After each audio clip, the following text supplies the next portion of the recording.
Clarity on Fire, a podcast for people who know what they don't want out of their life and career, but aren't sure what they'd rather be doing. In a world where it's easy to exist, but hard to feel alive, we, Kristen and Rachel, two certified life and career coaches, are here to help you cut through the information overload, get unstuck, and focus not just on how you can have a career you're passionate about, but how to create a whole life that feels fulfilling. So join us here, where we serve up inspiration and down-to-earth wisdom in a way that only two best friends can. We want you to experience the relief of knowing that, yes, you're allowed to want more out of your life and career. And no, you don't have to wander through the dark anymore. Our job is to light the fire that shows you the way. Let's go.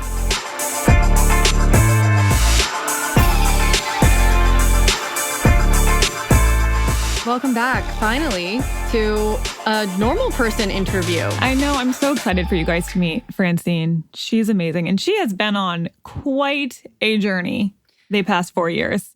I have a bio. Do you want me to just jump in and read it? Yeah, let's read about Francine.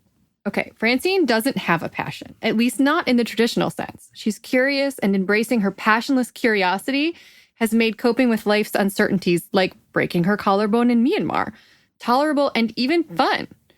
As a recovering perfectionist, a recovering physician, a writer, and a formerly shy person, Francine loves hearing people's stories and sharing lessons from her journey. Although she's currently nomadic, having last lived in Portugal, her heart is firmly planted in New York City. She relishes not having to wake up early, eating freshly made guacamole, and listening to water sounds, including but not limited to waterfalls, fountains, and ocean waves. Francine is the founder of Evolving Conversations, a platform for anyone who loves deep thought and deep conversation and wishes it was easier to make better connections in their everyday lives. She firmly believes that you can talk deeply about anything, and she helps others do so on her site, Evolving Conversations, which you can find at onevolving.com. She's on Instagram, Facebook, and Twitter at onevolving. She's also on medium.com, and she wanted to mention that. She has a lot of really good conversations with people there. So if you just go to medium.com and search for Francine Mends, you can find her page there too. Wow. Also, I feel like I should be closer. I feel like I thought when I became a coach that I would be living the life of like waking up not early and eating fresh made guacamole every day. And living in Portugal and being a nomad. And like that isn't quite what happens. I mean, I do wake up when the sun is up. I don't have to wake up before the sun is up. And sometimes I make myself guacamole. So maybe I'm halfway there. You make some good guacamole. I really do. Yeah. But wow, I'm impressed. I know this episode is called Taking a Year-Long Sabbatical from Work. And she does that. We talk about that. That's a big part of it. But that's honestly only one part of her amazing journey. So I'm not even going to try to summarize it. You guys just need to hear her tell the whole experience she's been through. There have been some really low lows, some very high highs. And she'll be the first to say she never would have believed me if I'd said your life is going to look like this 4 years from now. So let's hear it. Hi, Francine. Hi, Kristen. Hey, I'm excited to talk to you. You and I have emailed a bit, but this is the first time we've actually spoken on the phone since we coached together 4 years ago. Yeah. Can you believe it's been 4 years? I can't believe it's been that long. I know. It's wild. I mean, from what you've been telling me in email, I think it's safe to say that your life is pretty much unrecognizable from 4 years ago. Would you agree? Yeah, which is why it's so nice to talk to you today and to your listeners, because it's made me look back at that time, and my life is totally different. Yeah, it's true. It's so easy to get caught up in the day-to-day and forget to look back. So this is kind of cool for you too, to look back and be like, wow, a lot's happened in those 4 years. Yep. Well, since I'm as eager to hear more of your story as I am for other people to hear it, I'm ready to just dive in. Okay, let's do it. Let's do it.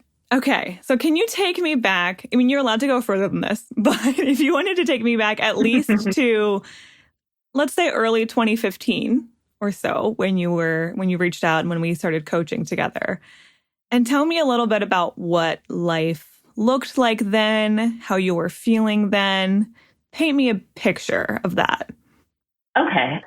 So it was early 2015. No, so actually it was 2014 when I was practicing as a neuroradiologist, and I was just really unhappy with my job. I had some things going on at work that were really problematic. My boss was just really tyrannical, and there was a lot of unpredictability back then in that particular job, and I couldn't deal with it.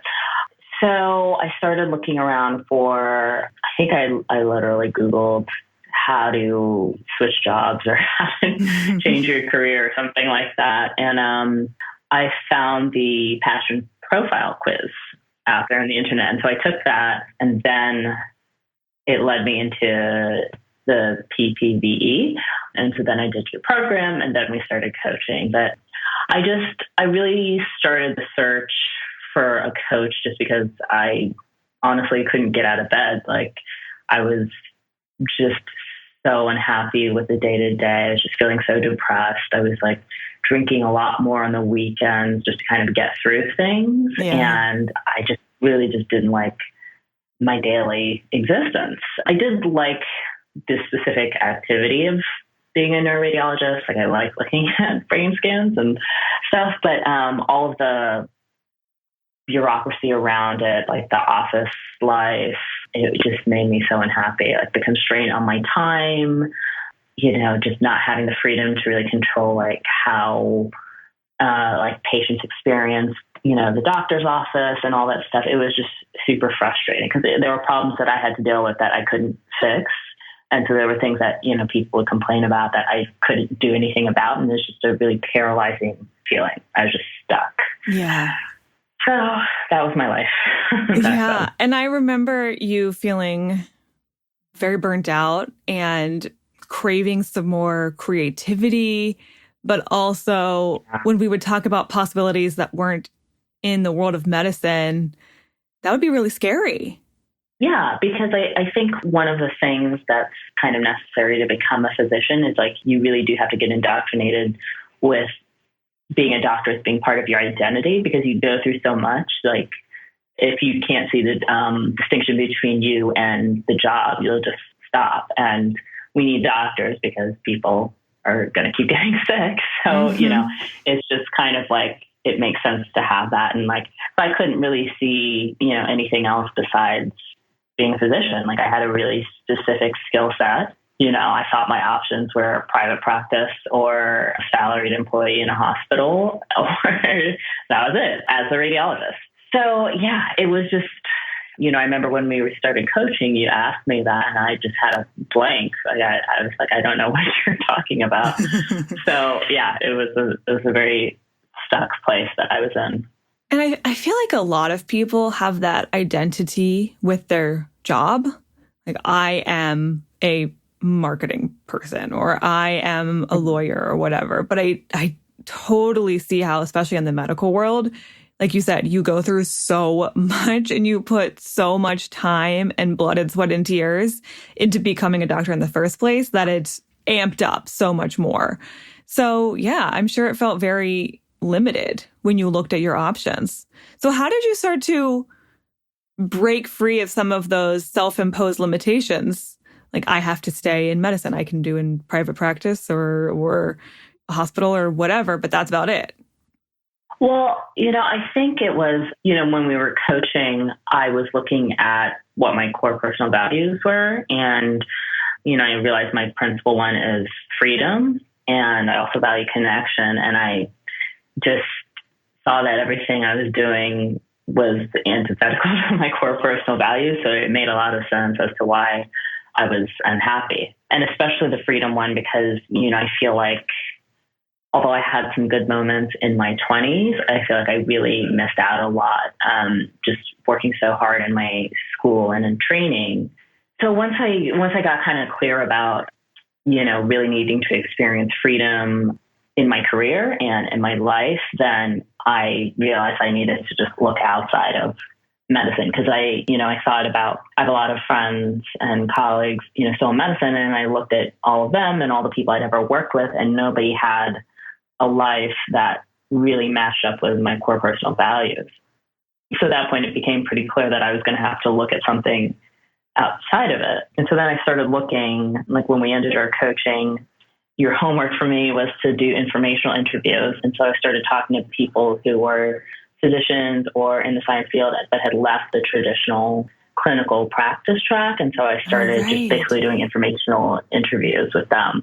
And then once I started to really like look for those people, I found out that there's a lot of people who are also burnt out and just really tired of medicine, or, I mean, really like we're talking about medicine, but I think this is any sort of corporate job, like lawyers and all this stuff. So there's just like a whole slew of people who are unhappy. And so once I started to seek them out, then, we talked, and it was like really great because I didn't feel alone. And then they told me to talk to other people and, all this stuff. So, and you start getting proof that you can leave and other things exist and the world's not going to crumble around you if you make a big change, because look at all these people who've done it. Exactly. Yeah. And it was just really nice to know that I wasn't the only person who was feeling so burnt out and so tired and so fed up. So, yeah. Yeah. Okay. So you're in this process of exploring, considering new possibilities, probably feeling like you're starting to put together a little bit of a plan. And then I didn't know this till much later, but the end of 2015 was just really hard, just unexpectedly hard. I think you called it in one of your emails, you used Liz Gilbert's phrase, the dark night of the soul. So as much as you want to share about that, and even more specifically, how did you cope with life throwing you such challenging curveballs like that? Yeah. So, I was in the midst of these informational interviews and feeling pretty good about everything. And all of a sudden, my dad got sick, and we expected him to recover, and he didn't. So he died somewhat unexpectedly. So this is like the first person who'd really passed away that was close to me. And it really just shifted my view on reality. And, grief is like, it's really crazy. I mean, you expect it to be sad, but all of these other feelings come up. Like I just, besides being devastated, I was just feeling like abandoned, guilty, concerned about my own mortality, like frustrated that I couldn't do anything to save him, especially because I'm a doctor, and just really wasn't sure where to turn. But I think just because of the nature of who I am, and basically because my practice at the time left no choice, I had to just keep working. And I think in that time span, it also became apparent to me that I was kind of just a workhorse at the job I had, and they really didn't care about me. So that was an important realization. Yeah, there's something about losing someone so close to you that can't help but put everything in perspective. Just things that mattered so much just don't matter in the same way anymore. And you question a lot more things like, what am I doing here? So it's such a complicated experience to experience grief because you're missing the person, but you're feeling, like you said, so many other emotions. You're questioning so many things in your own life that had felt solid or clear before. So I can only imagine just and trying to go to work and pretend like everything's fine and do just as good of a job. I mean, that is so hard. Yeah. And, all of that, as I've found out later, is perfectly normal to experience. But at the time, I was also in a serious relationship and was doing okay beforehand, and then kind of started to go south after my father passed away. And I just felt like I wasn't really getting the support or understanding from that person. And so basically 2 months after my father died, that relationship ended. And that also just really triggered my fear of abandonment. And so, I just didn't even have the clarity to see that it was time for this relationship to end because I just didn't want to be alone. So once that happened and, it was like around the holidays and I was still very much in the throes of grief, I was just like, well, you know what? The only thing that I can actually take charge of is my career. So why don't I just get into therapy, make sure that I process this grief experience and also this breakup in a way that doesn't derail my entire life. And so that's what I did. So the beginning of the next year. Oh, that is so much all at once. for one person to try to handle. Yeah. Just so many emotions to try to process. So I'm so glad that you said, I think I maybe need to work some of this stuff out. I'm going to do some therapy and process, because nobody should be expected to process the death of a parent and the end of a long-term relationship in the span of 2 months, all on their own. Right. And, you know, I've always been a strong person, and that's been great for my career because you deal with a lot of terrible stuff. And so I was like, yeah, you know, I can probably work through this stuff on my own, but it would be so much better if I had some support. And it was just the best decision I ever made. So I got into cognitive behavioral therapy after interviewing a bunch of different types of therapists. And through that, I, you know, worked through my grief and the breakup, which took the better part of the next year. And then also I just sorted out what I was going to do with my career. So yeah, it was basically like pushing the fast forward button on my healing. And that's like the best way to think about it. Right. You can't just snap your fingers and heal, but you can get some support to make the process speed up so you don't feel like you get stuck in it for nearly as long. Yeah, because I mean, I think that, you know, grief is very difficult, and some people, I don't think, ever fully get over it. No one ever fully gets over it, but I think it can handicap a person if they don't take the time to process and allow those feelings to exist. So, yeah, exactly. Yeah, I'm really glad you did it. Okay, so was it in therapy then that you decided to quit your job as a neuroradiologist? Or was that separate? No, it was in therapy because like once we got through the kind of acute phases with everything else that was going on, it basically turned into like a career coaching sessions. I mean, but it was also like kind of coping with, you know, how to deal with the day-to-day of being in this job that wasn't satisfying me. So so basically I had some informational interviews. I started doing them again. But I just really felt like the idea of turning towards anything or trying anything else new, I just didn't have the bandwidth at the time. Like I was just too burnt out. I just really didn't want to work. And so I said that. And then my therapist was like, well, is there a way that you can not work? And I was like, oh, I don't know. I mean, that's not a question anyone ever asks most people, right? You're like, of course you're going to work. That's what people do. She's like, do you have to? Yeah. Yeah. And so we just, you know, and that's what's so great about having a therapist or a coach, because it's just, you guys just reflect these questions that sometimes we're just so blocked and you can't sort of examine the issue from all angles. So she asked me that. And so then I was like, yeah, I actually just don't want to work for a while. Like I've been working so hard for so long. I don't want to do it. So basically with her and then with my CPA, I made this like financial and like emotional plan to like get through the next 10 or 11 months and save a bunch of money so I didn't have to work for a year.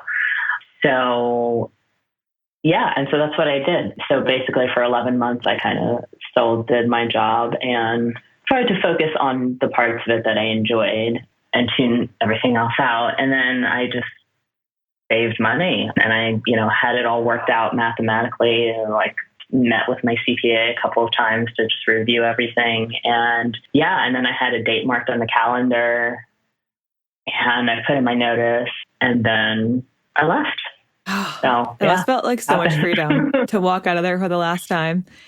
And I love that you made a financial and an emotional plan for the next year. Yes, that it's like you got to have the logistical stuff. I get that, but you also got to take care of your emotional state. I love that. Okay, so a lot of my clients would tell me this. A lot of people fantasize about this idea of being able to take a year off work to travel or write or, you know, just kind of get straight with themselves. So you actually got to do that. And at a really critical time when you needed it the most. So I'm curious, what was that experience like, giving yourself that space for the first time, maybe ever? And what were some of the things that you learned about yourself in that year?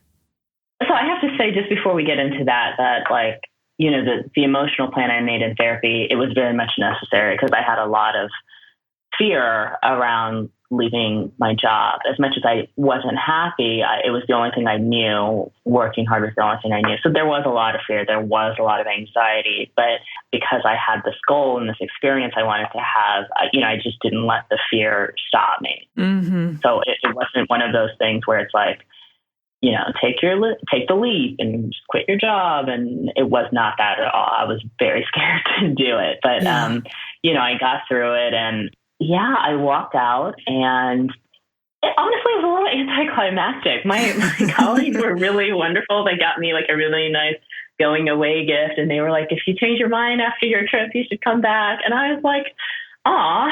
So it kind of like it really messed up the fantasy I had of just like, flipping over the table and like giving everyone the finger. It was not like that. Everyone was so nice. They even invited you back. You're like, oh, I wanted this to be like really final and dramatic.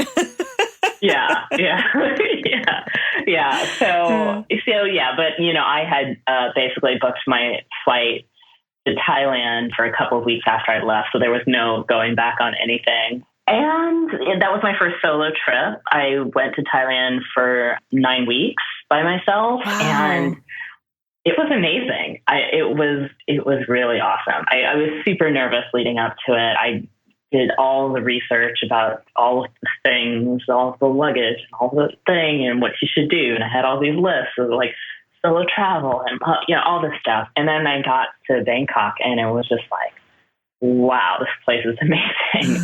And it was just one of the most transformative experiences I've ever had. I learned so much about how independent I could be, how resourceful I could be, how I actually really enjoy talking to people and hearing their stories, how like a lot of unexpected things happened on that trip. Just like I would arrive on a dock, and I was supposed to go into an island, and there's supposed to be a ferry, but the ferry wasn't there. So like I had to figure out something else to do. And then like getting from the one place to the dock, I had to take a motorbike, and I didn't want to ride on the back of a motorbike because that seemed really dangerous, but there was no other way to get there. So I had to do. So it was just like all of these things kind of pushing me and challenging me. You had to tap into reserves of courage and resourcefulness that you probably had never really had to do when you were in your own familiar surroundings. Right. Yeah. I mean, it's just like it had been ages since I'd had to do like really, really challenging things like that on the job because, as a radiologist, I was just interfacing with people's scans. Like I wasn't the one giving the bad news, which also takes a lot of courage and resourcefulness. Yeah. So it was just kind of really interesting to just have, these different challenges, but it's just like, it makes you grow and it really pushes your boundaries and your limits. So yeah, it was an amazing experience. Well, I think everyone should be allowed a year to travel and just get to know themselves without the pressures of work and all of that. I just wish that were a federally funded initiative. Yeah, I agree. I really think it should be. When people ask me if I have any regrets about like anything, I really don't because I think everything happened, for a reason. But I honestly do wish I'd taken a year either after high school or probably for me after college. I think it would have really given me a better perspective on my career and just how I see the world and on myself. I know. Well, although I feel like you had that experience right at the right time for when you needed it the most. Yeah. So it worked out. Fair. Okay. So you went to Thailand for 9 weeks, you said? Yeah. But then you still had the whole rest of the year and you traveled some more, right? You traveled a few times in that year? Yes, I did. So one thing that happened right when I got back from Thailand is, I was descending into the airport and I was looking at the Manhattan skyline, cause I'm from New York. And I was just like, wow, I really did not miss New York at all. And I've never had that feeling any other time in my life. So that just like plays into what happened later. So a couple of months after I got back from Thailand, I decided to go to the Pacific Northwest. So I went to Seattle, Portland, and San Francisco. And I'd never been to Seattle and Portland before. So I ended up being out there for like a total of a month. Just like I stayed in the mountains outside of Seattle. And then I just like bounced around Portland for a few days. And then I went to see some friends in San Francisco. And then in August, I spent, I think it was like 22 days in Cuba. So that was pretty wild. Cuba's great. Everyone should go. Forget about, travel bans and all that stuff. Everyone should go. It's a really amazing place. The people are so warm and wonderful. And it's a really amazing, the food is like not so great, but the beaches are really nice. It's really awesome. And the people are super warm. So it was just a challenging experience because if you do the 5 days in Havana, it's great. But if you do any longer than that, you go deeper into the country. The lack of internet is something that is quite challenging, especially if you're playing like, just flying by the seat of your pants with accommodation. So it was a very interesting and challenging experience. Yeah, talk about resourcefulness. Yeah. It just really tries your patience and your resourcefulness. Yeah, for sure. And then actually, after I got back from that trip, I was like, okay, it's now, I'd moved to a different apartment in New York, and I was like, okay, well, I should probably start looking at jobs because it's now fall and I want to have something by the end of the year. But I just couldn't, when I listened to my inner voice, I couldn't step foot back in a hospital. Yeah, you'd come too far in the past year. Mm-hmm. Yeah. And so the original plan had been to come back and do locum tenens work, which is basically like freelancing, but for physicians. It's short-term contracts at different hospitals, could be around the country even. But I really couldn't go back to a hospital. I just had tasted freedom and I just wanted to keep doing it. So I thought back about the informational interviews that you had me do. And I realized that the only thing that really interested me was this radiologist I talked to who was working for a tech startup in Boston that was focusing on radiology. And so I was like, oh, that seems really cool. So I started looking around online and I found a company that was doing something in radiology. And so over several months, I basically networked and figured out how to become an advisor for this company. And so I started consulting with them, and it was great because I could do it remotely and still travel and all that stuff. So I started working with them at the end of that year. And then after about a month and a half, I went to Colombia, and that was my first time as a digital nomad because I was working and traveling. Mm-hmm. So I was trying to figure out how do you work and travel, because it's very different from just taking a trip because you have all day, every day to explore. And this was like, okay, I got to find faster internet and I have to do my work. And then, so it was just time management, and it was a bit challenging, honestly, because I just got really into the freedom of every time freedom, Yeah. But once I figured it out, I decided that I was going to go later that year. So now we're talking last year, 2018. So I decided I was going to go to Portugal for a month and really do the digital nomad thing. They have a really strong community there. They have weekly meetups. They have all these different events. And yeah, so then I worked in Portugal for a month, and it was really great. So at the end of that, I decided that it was time to leave New York City because I had just been feeling ever since that Thailand trip, that it was time to move out of my favorite city in the world. So I decided to do that. And so September of last year, I moved to Portugal, and I was there up until April of this year. Wow. I really love how what ended up happening, which you wouldn't have even known was a possibility 4 years ago, was you still used your specialty and your experience in radiology, but in a totally different capacity that allowed you so much more freedom and to live in any country really that you wanted to. You were able to move to a different country while working, which I don't even know if you would have considered before. Yeah. I mean, you're completely right. I mean, this was a position that I couldn't have even imagined a few years ago. And so for anybody who's listening, if there's something like this out there for a neuroradiologist, there's something like this out there for anything else because there's just so many other skills that are more translatable to remote work. So you just have to like really spend a lot of time researching and like really just be open, just like believe that it can actually exist. Yeah, and having those conversations with people who have done some version of it. Yes, exactly. I definitely got really lucky, but you know, honestly, like I put myself out there. I talked to people, and then I asked them to recommend who else I should talk to, and just so on and so forth. And so, you know, that networking element is really important too. Yeah, I love that. You're like, if my very specialized skill of neuroradiology can be translated to some out of the box type careers, then probably whatever most people are doing who are listening to this is also transferable. That's really helpful. It's like, you might think it's too specialized, but if yours wasn't, then most people's probably aren't. Yeah. Exactly.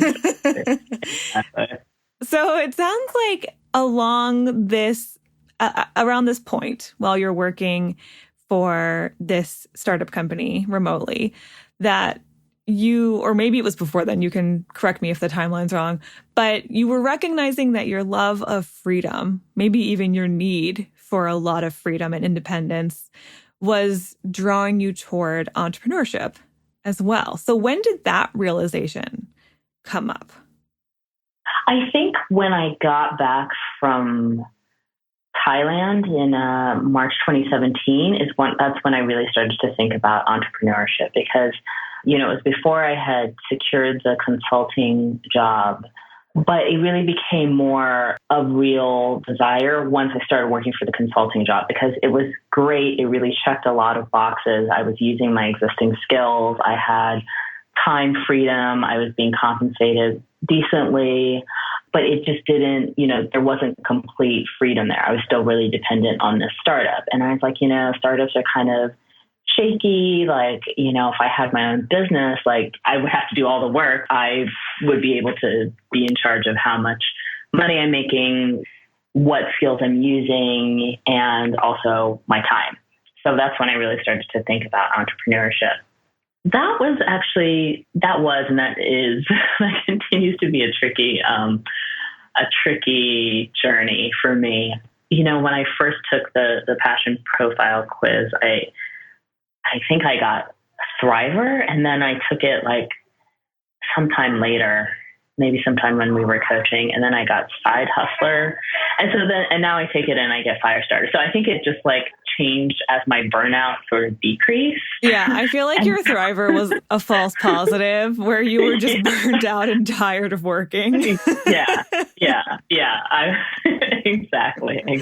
And then once you were a little bit more recovered, you're like, okay, I can take this for real now and see what I really relate to. Exactly. So that's kind of when the idea of having my own business got started. But honestly, I still feel a bit burnt out. Like I knew I wanted to provide value for people. I knew I wanted to use my creative skills to help people, but I still didn't really know what it looked like. So basically, I tried just a couple of different things. I tried writing ebooks, and I was either told that they wouldn't sell or told that like it wasn't like valuable enough. And so it was just kind of defeating, because it also, like, despite that external criticism, like something really wasn't resonating about any of those ideas. And so at the beginning of this year, I reached out to you for business coaches because I was full steam ahead with the writing ebooks. And then I ended up just crossing paths with somebody who was like a mindset coach and a spiritual coach in a secular fashion.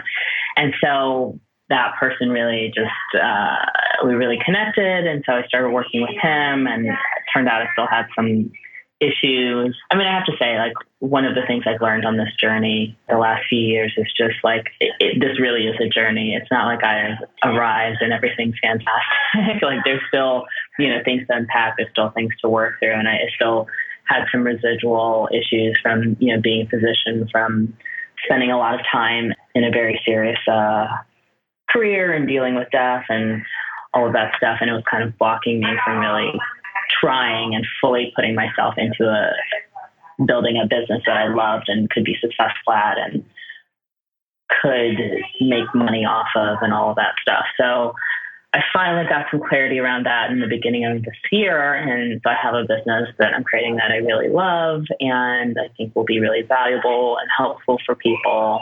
But definitely, it's really not a journey from A to B. It's just an ongoing journey of like unpacking, discovering yourself, discovering what makes you happy, how you can best show up to the world. It's a journey. Oh, yeah. I think it sounds to me like you had the experience that a lot of people who are drawn to entrepreneurship have, which is, I know I want the freedom and the independence, and there's a few different things that I really care about. I guess there's two types of entrepreneurs. There's some who say, I have a business idea, and they go right into it. And there's others who say, I know I want to be an entrepreneur. I know I want to create something of my own, but I don't know what that is yet. And it can take a little while to land on the idea that suits you on a lot of different levels and also meshes with your passion profile and how you want to make money and your core values and all of that. So it's totally a process, and it can be really challenging. I'm sure there are some people now who are curious about starting a side business or a full-time business, but they're still trying to figure out what that thing is for them. So I'm curious to hear, as you were trying some different things, you were publishing ebooks, you were having probably all kinds of different ideas. What made you feel like your current idea, and feel free to share your current idea and your current business if you'd love to talk about that, because I think it's totally fascinating and very helpful. But what was it about that idea that felt like it stuck?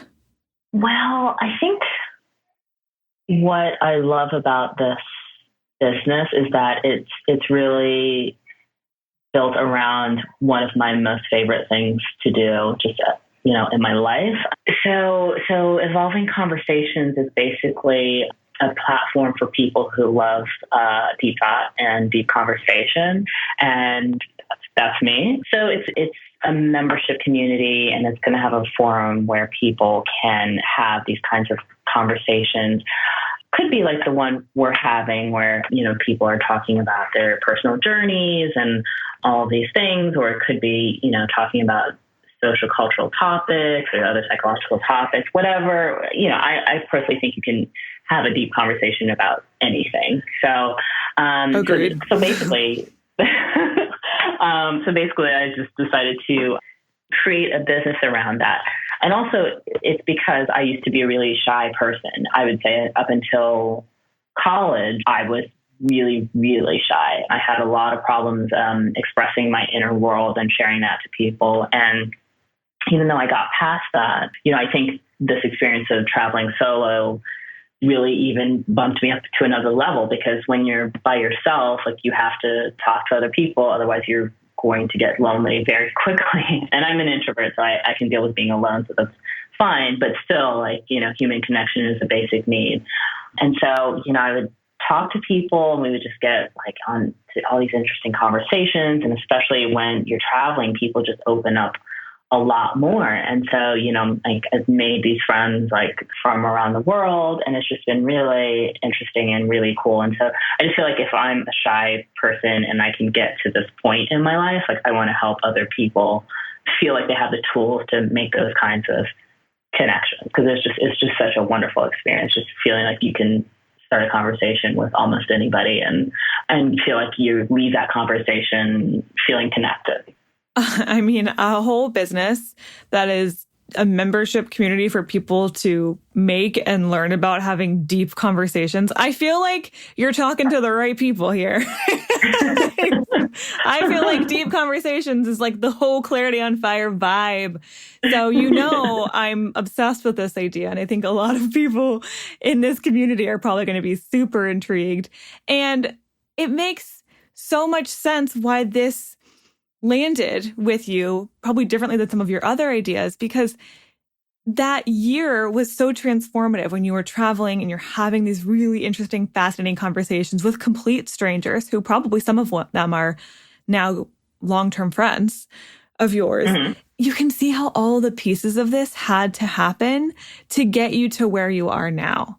So you had to have the experience of feeling really trapped. You had to have the experience of feeling like you didn't have the freedom that you were craving, and that you had experiences being really shy when you were a lot younger and not being able to make those kind of connections. And then over many years, you have these experiences of stepping into freedom, becoming more independent, opening up, having deeper, more vulnerable conversations with people. And I find that a lot of times people who are interested in creating businesses, especially if you're wanting to create more of a service-oriented business where you're helping a certain type of person, a lot of entrepreneurs are drawn to creating something that an older version of themselves wish they had access to.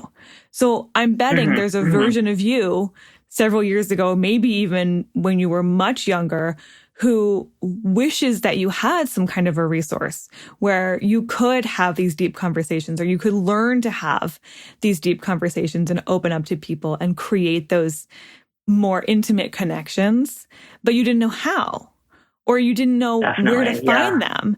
And what's so cool is then you get to turn around and say, I've learned so much about myself and about connection with others, and I have a lot to share now.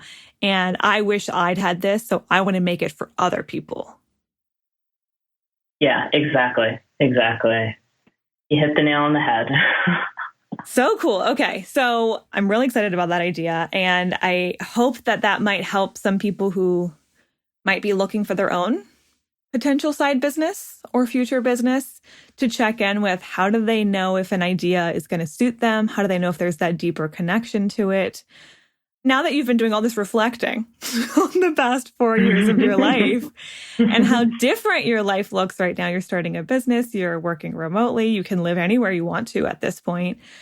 How would you say that you have changed as a person from who you were in 2015?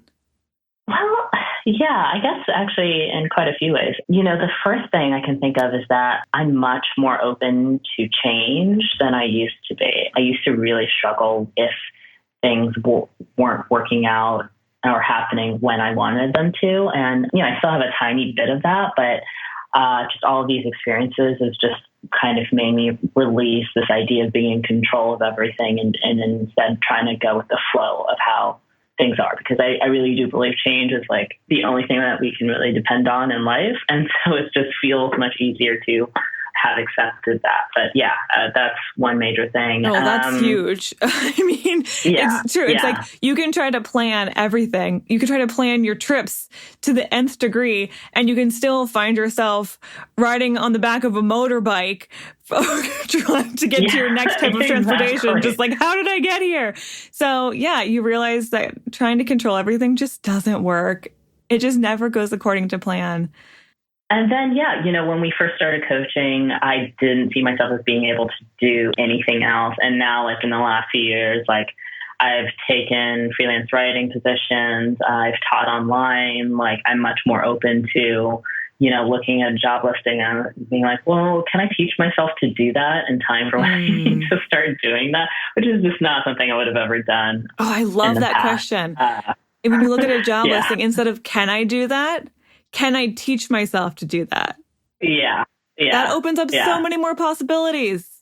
That's great. Exactly. I love that. Exactly. Because if it's something that you like, at least for me, if it's something I like, then I'm into learning how to do it or teaching myself. And so that process can be fun, you know? So, Oh, yeah. And then I would say I'm really a lot better with asking for help and knowing when I need to ask for help. I've always struggled with that. And just this whole process from, you know, losing my dad and dealing with that, and then just these career changes and just like really realizing that I need external support. Yeah, it's not something I would have done several years ago. I used to think that, you know, being independent and, you know, I'm a feminist. So that means like, you know, I don't need a man. Like I can do it all myself. But it's really good to know when you need help. And it's really good to not be afraid to ask for it.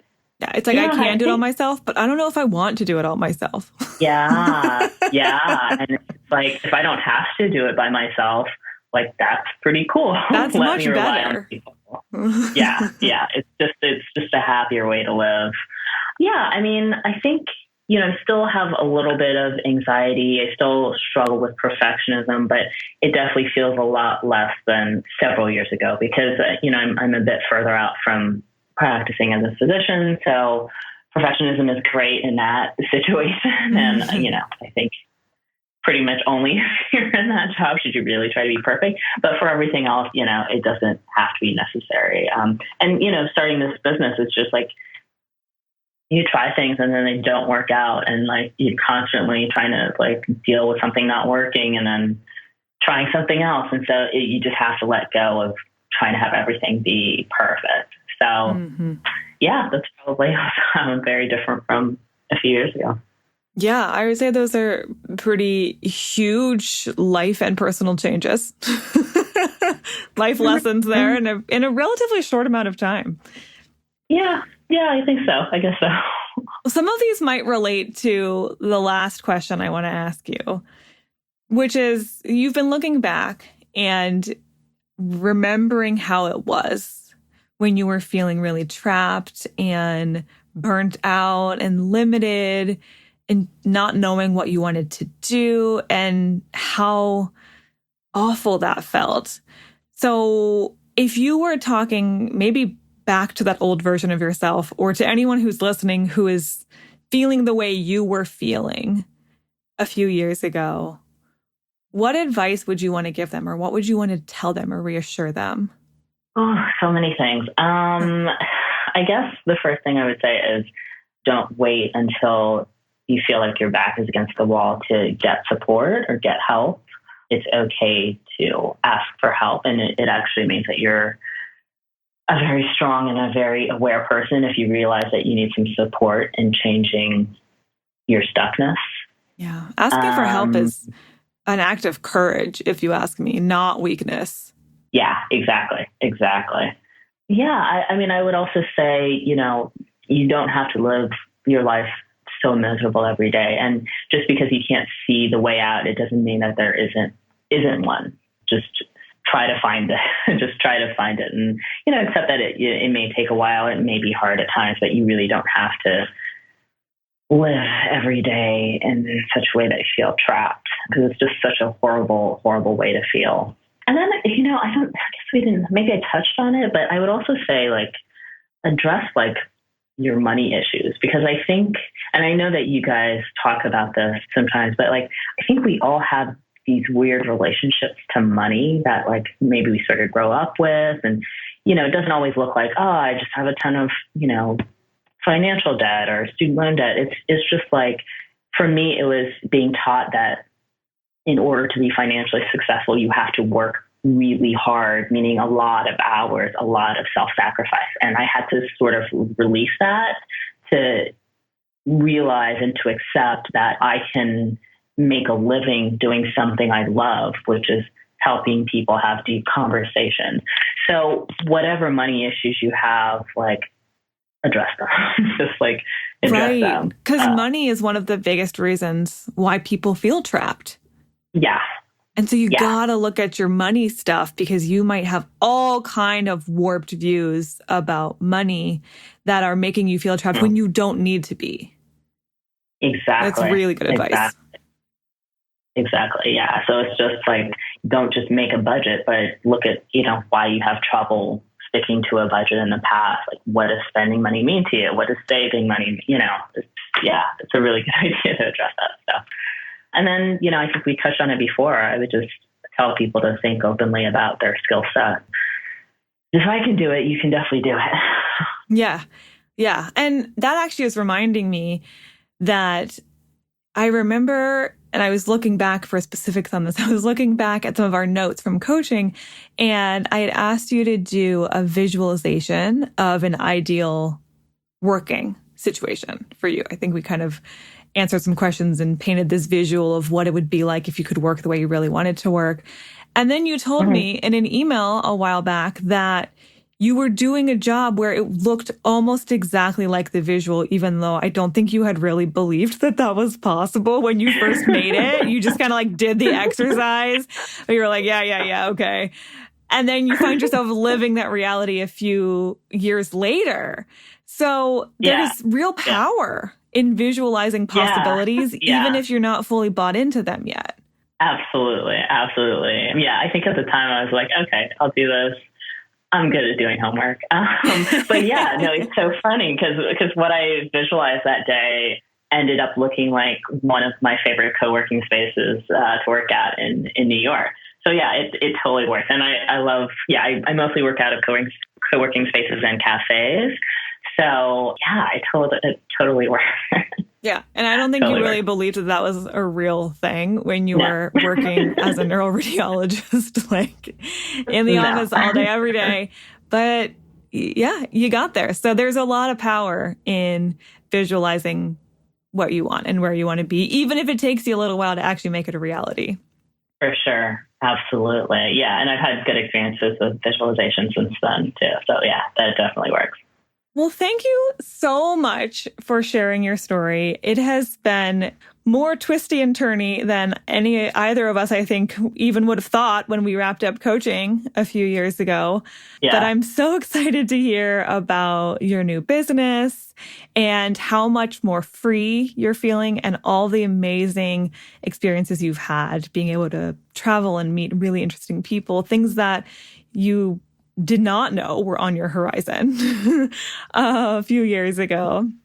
And so I know your story is going to inspire a lot of people who are feeling really stuck right now to hopefully have a little bit of belief that their life could look very different in a relatively short amount of time as well.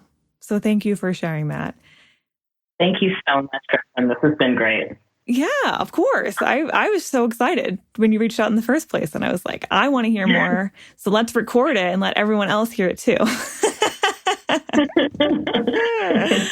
So if anyone's listening and they want to be able to find you online or they want to check out your business or anything like that, where's the best place for them to find you? Sure. So my business is called Evolving Conversations, and the website is onevolving.com. So ONEVOLVING. And I'm on Instagram, Facebook, and Twitter at onevolving. And you can also just email me at Francine at onevolving.com. Awesome. Okay. I'm going to link to all of that so it's really easy for people to find you. Okay, cool. Well, please continue to keep me updated because I'm really invested in this story now. And I want to know how your business grows and what other unexpected things happen in the next few years. So we will be in touch. But thank you again for coming on and sharing your story. No problem. This is a pleasure. Thank you so much for having me. All right. Bye, Francine. Bye.